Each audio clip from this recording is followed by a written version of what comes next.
North Korea has launched 2 ballistic missiles, according to South Korea and Japan. It's believed the 2 short-range missiles flew 450 kilometers before landing in the sea. Analysts say the country has a history of testing new U.S. administrations with missile launches and other provocations to force the Americans back to the negotiating table. Well, for more, we're joined now by Josh Smith, a Reuters correspondent based in Seoul. Good to see you, Josh. Tell us, what are we to make of these missile launches? Are they a message to the new U.S. administration or something else?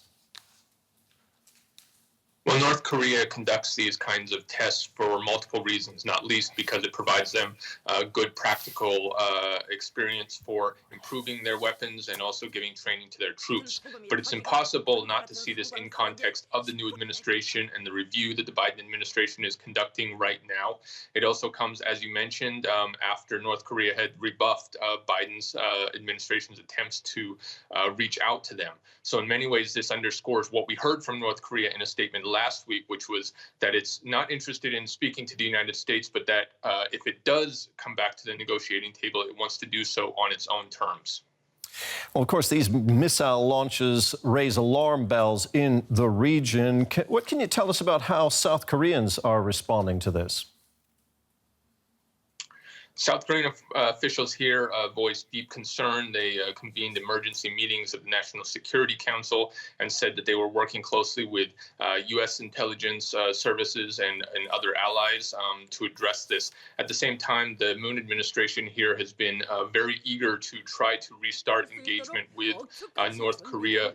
So while they're likely to continue to voice this concern, they in other ways may downplay this in an effort to try to get those talks going again. And what are the prospects for getting those talks going again now that we have a new administration in Washington?